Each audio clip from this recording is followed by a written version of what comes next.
Bonjour, je m'appelle Jean-Joël Dechaine, j'ai 54 ans et je suis actuellement dans l'éducation nationale en tant que conseiller de prévention académique. Je suis candidat à l'élection municipale pour la mairie de Roura-Cacao et ses écarts. J'ai décidé de me présenter parce que je constate beaucoup de choses au quotidien qui méritent d'être corrigées. Si je devais résumer l'état de ma commune en une phrase, ce serait la dispersion. De fait même de la configuration avec les écarts, il s'agit de remettre en place le lien social entre les écarts, entre les habitants. Ça passe par les associations, l'implication davantage des associations, du CCAS et de mettre en place des activités de loisirs en termes aussi de formation, d'accompagnement. Le problème dont tout le monde parle et dont personne ne traite. Et ça revient à la question précédente, c'est l'isolement des uns et des autres. Et il faut recréer ce lien social, ce vivre ensemble qui est tout à fait indispensable à l'avancée et à la progression de la commune. Alors, les gens se connaissent parce que c'est quand même une commune qui date de 1675, donc les gens ont eu le temps de se connaître, il y a de grandes familles. Mais après, il faut que le politique impulse avec tout ce qu'il veut mettre en place et ses équipes, des actions, avoir une orientation au plus proche des attentes de la population. C'est pour cette raison que mon plus grand projet sera d'amplifier cette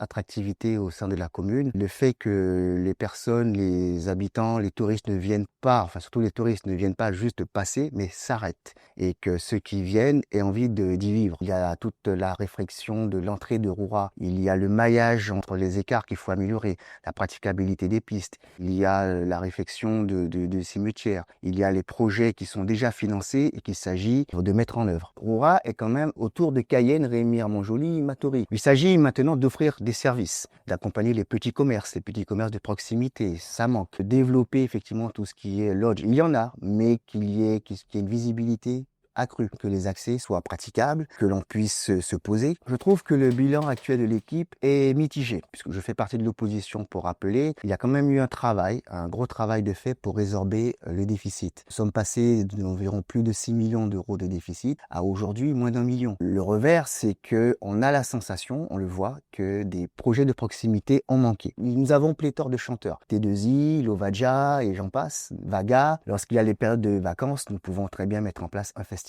Ce qui me différencie des autres candidats, c'est mon passé. Je suis engagé dans la vie de mon territoire depuis les années 96. Par mon activité en tant que président de l'association foncière, nous militons encore depuis plus de 30 ans pour l'accès au foncier, que chaque Guyanais ait 1 hectare de terrain. Nous avons, fort de ce combat, réussi à faire que plus d'1 millier de familles deviennent propriétaires. En mars 2017, vous avez vu la concrétisation par l'octroi de 250 000 hectares aux collectivités et plus de 460 000 hectares pour les populations autochtones. C'est notre travail. La création de la SAFER, en partenariat avec le monde agricole, c'est le fruit de notre travail. Cet engagement, avec mon équipe, je le mettrai au service de la population. Ce qui m'agace dans la vie politique locale, c'est global, hein, ce n'est pas Roura spécifiquement, c'est le constat que tout le monde fait. Je suis un citoyen lambda. Tous les jours, j'emprunte des routes, tous les jours, je paye mes produits locaux à prix d'or. Pour me déplacer, ça coûte. Nous avons des coupures d'électricité récurrentes à Roura. C'est une des conséquences d'un certain manque de vision. Une vision à long terme de ce que sera ce territoire. Alors si je suis élu en mars prochain, je le répéterai et répéterai, ma première mesure sera de rassembler le monde associatif de Roura. Pour l'instant, nous devons améliorer le quotidien de la population guyanaise et les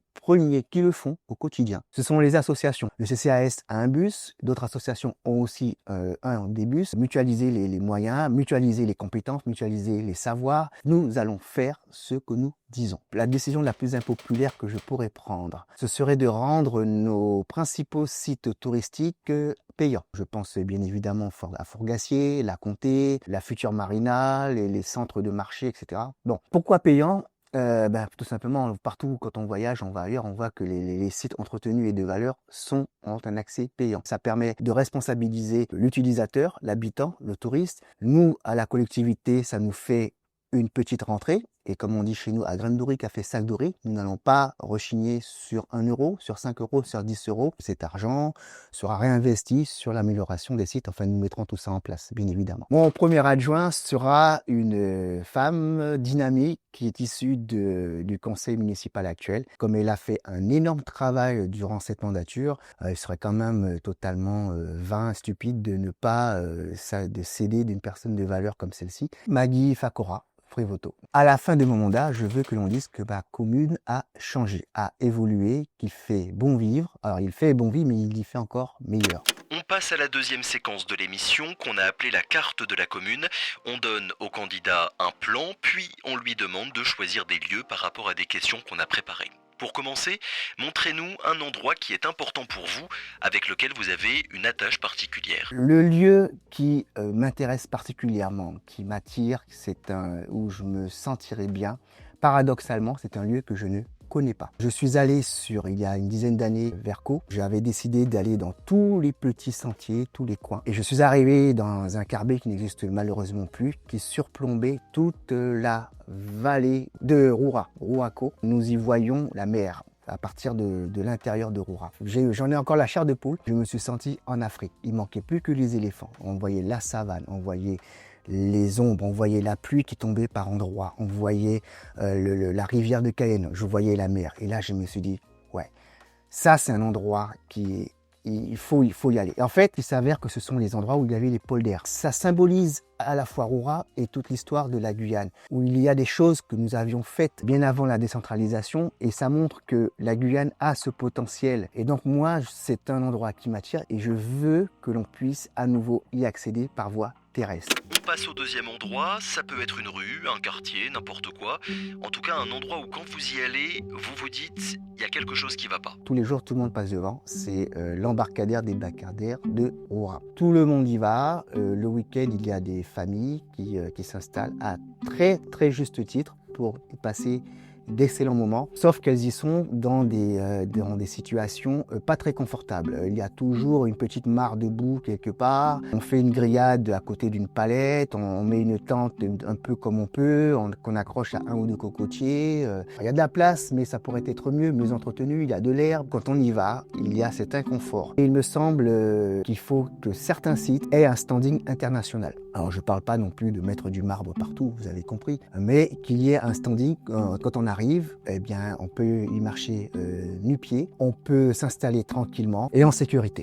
On passe au troisième et dernier endroit. Montrez-nous un lieu qui pourrait symboliser votre mandat, un endroit où vous avez peut-être un grand projet pour la commune. La zone d'activité du bourg de Roura, de loisirs entre la mairie, le parking de la mairie devant le centre communal d'action sociale et le hall sportif. Ça, c'est une zone qu'il faut embellir, qu'il faut dynamiser. Il faut goudronner parce que bon, c'est de la latérite depuis toujours. Et vous avez la même chose au niveau du marché de cacao. Ce sont des pôles d'attractivité, ce sont des zones où on fait des spectacles, où les gens se réunissent et il n'y a pas ce confort minimal qu'on est en droit d'attendre d'une commune aussi, à la fois paradoxalement, aussi petite en termes d'habitants, mais aussi grande en termes de surface qui fait quand même 3900 km². Donc il y a de quoi faire. Allez, nouvelle séquence, on passe à un jeu de questions-réponses.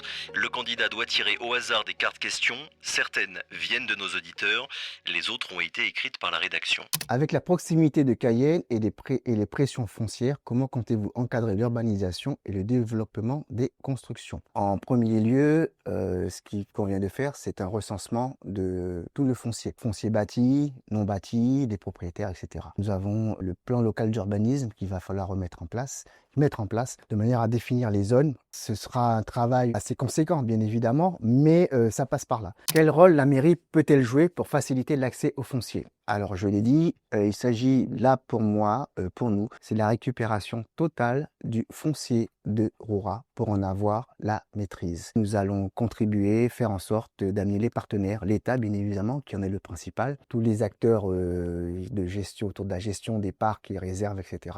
Et le maire, il doit justement avoir cette connaissance fine de qui vient, qui est où et quelles sont les projections, quels sont les projets d'installation. Les habitants se plaignent régulièrement de l'état des pistes. Lesquelles faut-il rénover en priorité? Sur cette question, il s'agit de faire l'inventaire de à qui appartient ces pistes, puisque entre si elles appartiennent à l'État, à la commune ou aux particuliers, ou s'il y a, et très souvent c'est le cas, un mix de ces trois ou de ces deux, ça devient plus compliqué. Ce qu'il faudrait, c'est mettre un plan d'action général qui va concerner l'ensemble de ces pistes. Les financements, ils existent, les leviers, ils existent, donc il faut l'ingénierie pour aller les chercher. L'ingénierie, elle existe aussi. Nous avons les collègues qui sont avec nous, qui ont fait ce travail au niveau de la réfection des différents bâtiments et structures de la commune. Il n'y a aucune raison que cela ne se fasse pas sur ces projets-là. Comment encourager l'installation de nouveaux commerces et services de proximité? Cela fait partie des priorités. Je vais faciliter et encourager l'installation de petits commerces. On peut parler de défiscalisation, on peut parler d'abattement, de réduction de taxes, etc. C'est à l'étude. Je ne dis pas que je vais le faire, puisque c'est très facile de dire je vais faire. Vous serez exonéré d'impôts pendant 1 an, pendant 2 ans. Nous allons étudier. Parce qu'il y a une chose, j'ai une certaine idée du budget, de ce qu'il y a, mais c'est lorsqu'on est assis qu'on sait exactement de quoi il en est. Quand on ouvre les dossiers, on découvre des choses plus ou moins bonnes, mais je ne tire pas à boulet rouge, je dis simplement c'est une évidence comme partout. Quand on arrive à un endroit, on découvre et on s'adapte. Ne faudrait-il pas scinder la commune en deux entre Roura et Cacao? Question épineuse et moult fois débattue. Personnellement, non. Cacao, ça fait partie de la commune et je pense que à l'heure où le monde se déchire, faire de la séparation, non. Nous devons, à l'image de tout un territoire qu'il y a à construire, nous devons trouver les voies et moyens pour faire qu'un, pour vivre ensemble. Le bourg, Roura, les écarts font partie d'une seule et unique entité. Quelle est votre stratégie pour sécuriser les lieux de baignade? Vous avez, à l'instar de ce qui s'est fait sur les berges de Monsignory-Tonnet-Grande, un aménagement avec des pontons flottants. Tout ce qui est, on revient encore avec les associations qui ont un fort impact, une forte implication de fait, de par leur nature. Par l'accompagnement de jeunes, on pourrait inciter justement à la formation de jeunes nageurs, sauveteurs, secouristes. On peut bénéficier du système Maguian Nage. Je sais qu'ils sont très sollicités. En les contactant, en mettant un système de rotation avec l'implantation de piscines à moindre coût sur les berges des différents sites de baignade. Ce sont des pistes tangibles et réalisables. On teste maintenant les connaissances des candidats avec un quiz. 5 questions tirées au sort sur la commune, les habitants et le mandat de maire. Alors, première question. Est-ce qu'un maire a le droit de porter l'écharpe tricolore en dehors de sa commune ? Oui, tout à fait. Lors d'événements nationaux, il n'y a aucune interdiction. Alors, mauvaise réponse. En théorie, c'est interdit, mais il n'y a pas de sanction prévue par la loi si un maire porte quand même l'écharpe en dehors de sa commune. La coutume, apparemment, c'est ce que j'ai découvert hier, la coutume veut qu'un maire garde uniquement sa commune, son écharpe. Quand il est sur le territoire de sa commune. Bien. Alors, question numéro 2. En quelle année a été créé le village de Cacao ? En quelle année a été créé ? Alors, je n'ai pas l'année précisément. Ah, vous avez le droit à une petite marge d'erreur, évidemment. Alors, je dirais dans les années 73. Presque. Les Mongols ont obtenu l'autorisation de créer le village en septembre 1977. Comment est-ce qu'on fait pour créer peut-être plus de cohésion justement entre les deux à vos yeux ? Alors, créer plus de cohésion, on pourrait inviter la population, les marchands, les agriculteurs de cacao à aussi venir exposer, vendre au bourg de Roura. Et inversement, alors je sais que ça se fait puisque moi je vais à Cacao le dimanche, donc il n'y a aucun souci. Alors il y a aussi, alors c'est très à la mode, mais nous avions déjà commencé au niveau des associations foncières, mais ce qu'on appelle en place les jardins partagés. Ça permet d'avoir plusieurs choses au niveau de la cohésion, au niveau etc. Et le surplus de production avec une personne qui serait responsable et pourrait être amenée justement à vendre cette production. Après bien évidemment, tout l'aspect, les rencontres sportives évidemment. Alors il n'y a pas que le bourg de Roura et le bourg de Cacao. Tous les écarts sont concernés. Alors, question numéro 3. Depuis les années 70, quel maire est resté le plus longtemps aux commandes de votre commune, de la commune de Roura ? Depuis les années 70 ? Ouais. Waouh, je dirais Claude Ouachuk. Très bonne réponse. Voilà. Ouais, Claude Ouachuk qui est resté... Il y a bien au moins, allez-y, mais je pense qu'au moins facilement...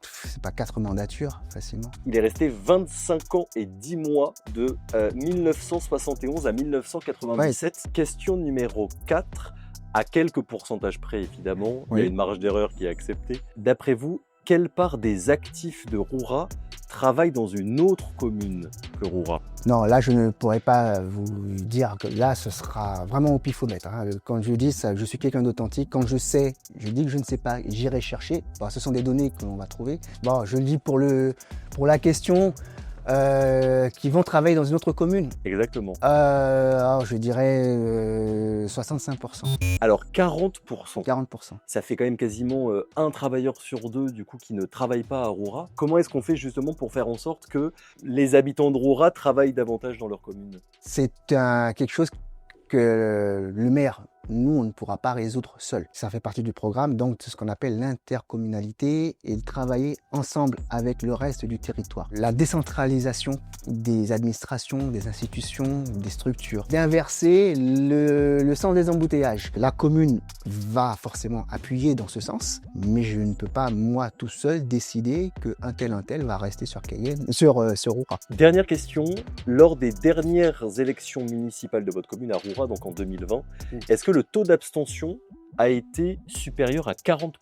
Je n'ai pas creusé cette question, mais je pense que oui. Eh ben, c'est une bonne réponse. 45% à peu près.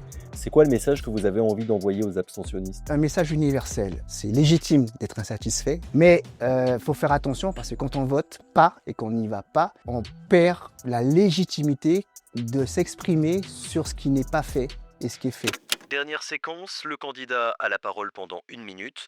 Qu'est-ce que vous avez envie de dire aux habitants de votre commune et à vos électeurs potentiels? Chers habitants, nous devons être aux commandes, nous devons être aux affaires pour pouvoir peser dans les discussions avec les partenaires.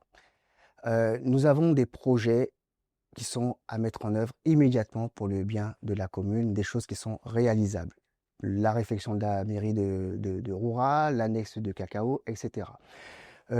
Nous avons à accompagner les jeunes et les moins jeunes dans tout ce qui concerne les formations, etc. Nous devons étudier à moyen terme tout ce qui est praticabilité au niveau des accès, au niveau de l'adduction d'eau, toutes ces choses-là. Je ne rentrerai pas trop dans les détails, mais le message que je veux envoyer, c'est que nous sommes dans un monde qui change, un monde en plein bouleversement climatique, géopolitique instable, le cours de l'or qui monte. Nous devons arrêter et changer de pratique, arrêter avec les pratiques anciennes. Nous devons faire des choses et nous allons faire ces choses. Nous sommes prêts à travailler ensemble avec vous, pour des résultats tangibles.